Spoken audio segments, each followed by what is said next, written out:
Welcome to the 700 Club. Gordon and Terry will join us momentarily. Mass graves seen outside the city of Mariupol. New evidence shows Russia may have buried as many as 9,000 Ukrainian civilians and then tried to cover up the carnage. As the war rages on, the number of refugees who have fled the country now exceeds 5 million. That's more than 10% of Ukraine's entire population. Heather Sells brings us the story. New satellite images show apparent mass graves near the strategic port city of Mariupol.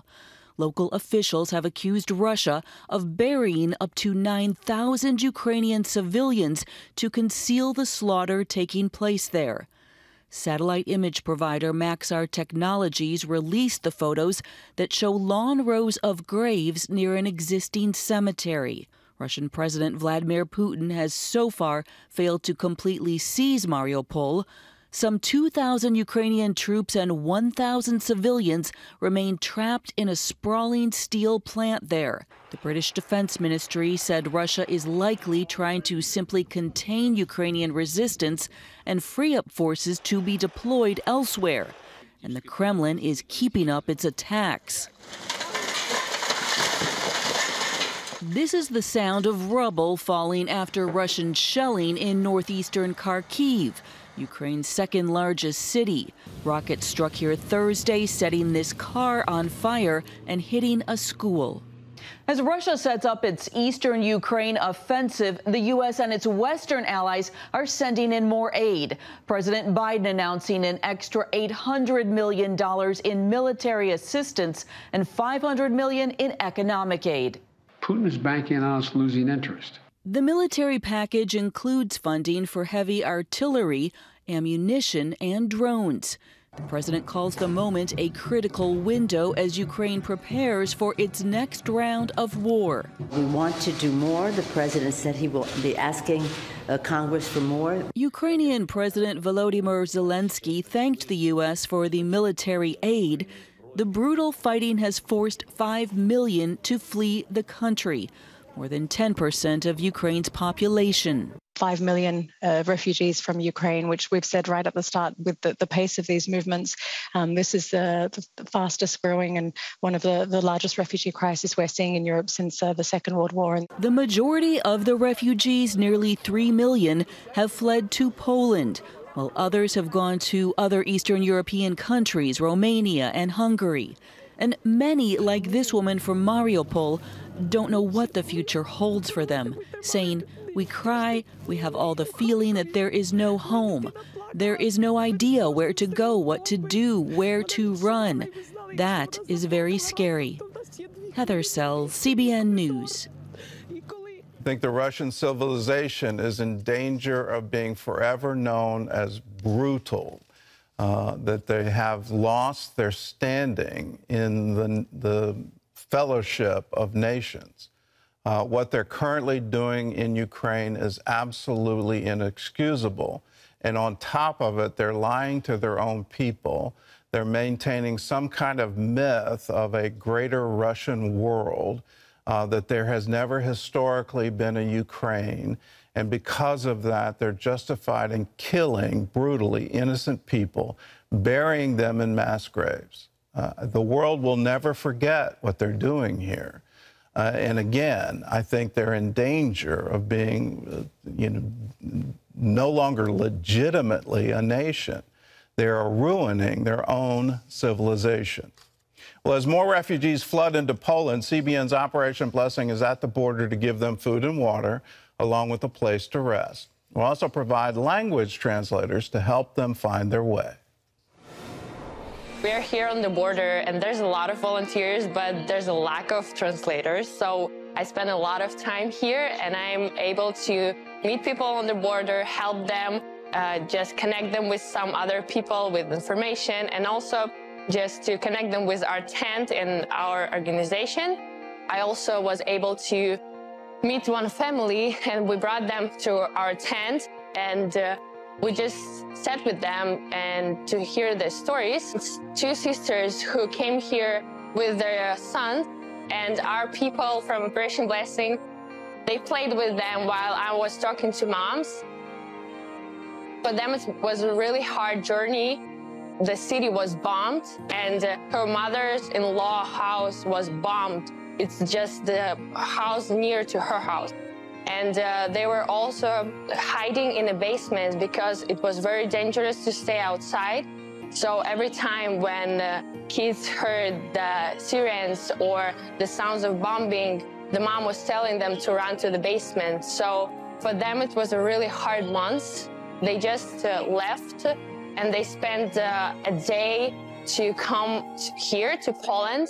Their husbands stayed there, and they're really, really worried, but they did everything to save their kids. Here in Operation Blessed Tent, we were able to give them some rest, give them tea, coffee, and now they're going to one city in Poland. We really hope that they will do great.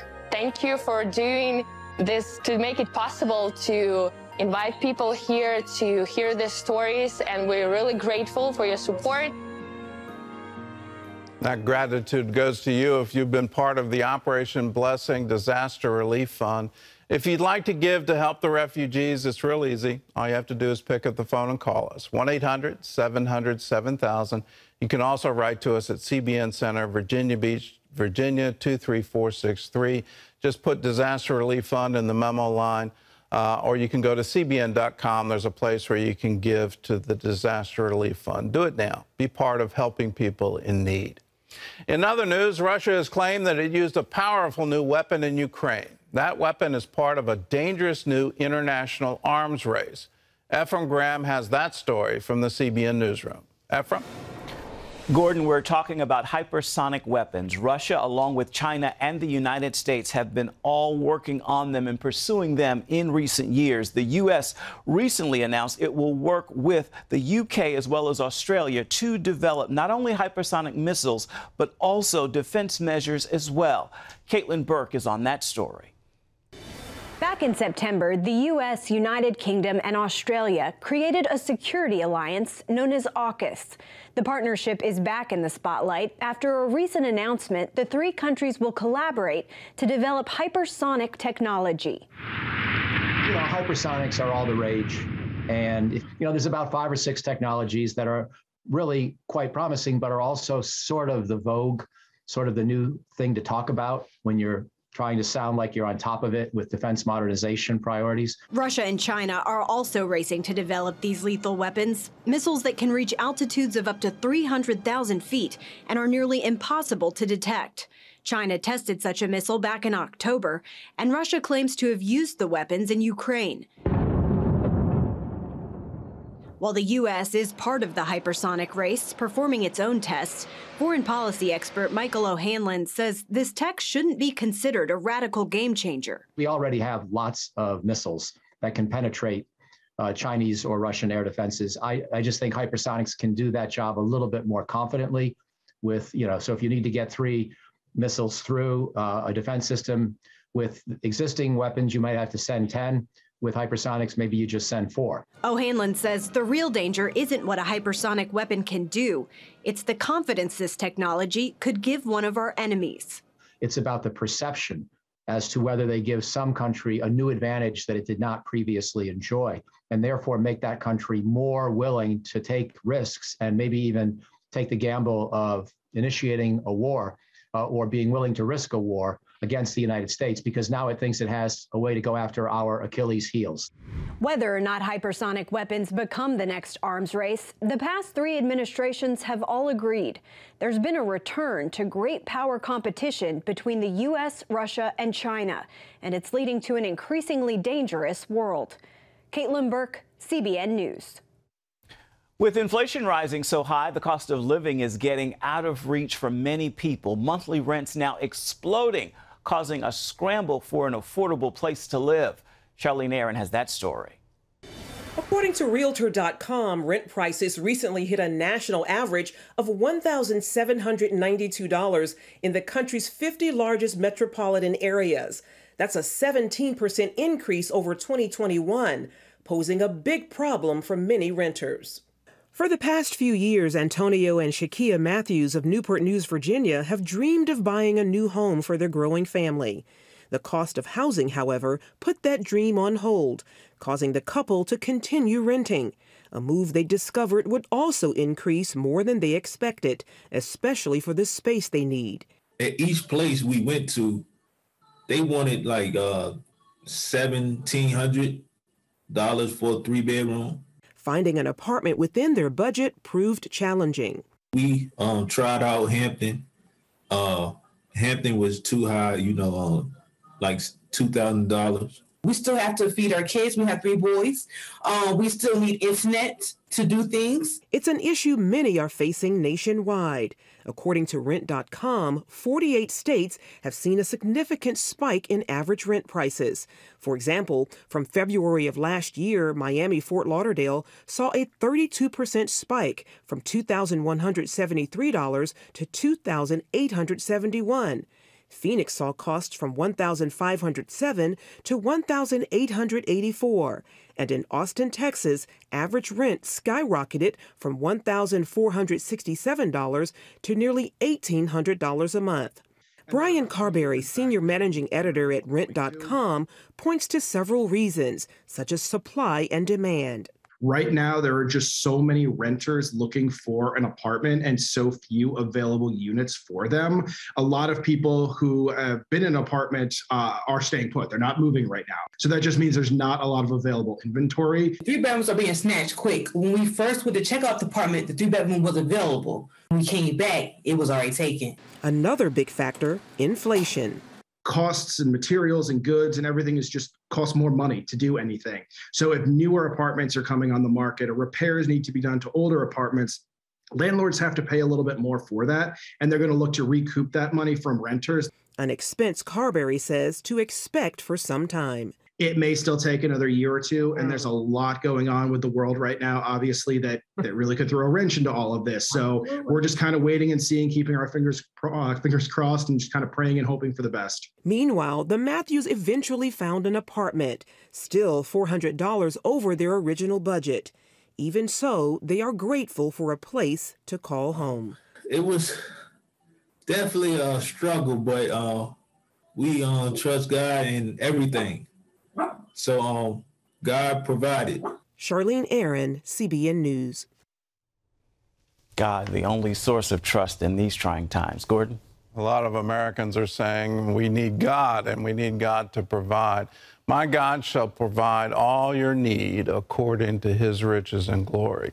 And we need to keep him first. I think one of the problems with our culture today is we're looking for our government to provide all our need according to its riches. And we're finding out its riches aren't going to last. And the debt that's been built up, the expansion of the Federal Reserve, all of that in an inflationary environment has to stop because that's what's caused it. There are multiple factors here. The war in Ukraine is definitely going to increase the price of wheat, which is going to increase the price of all food. Taking Russian oil off the market, that's roughly 10% of the supply. That's going to increase the price of fuel. Those prices were going up prior to the war, so you can't entirely blame it on the war. But there was definitely a shrink in supply at the beginning of COVID. A lot of supply shut down.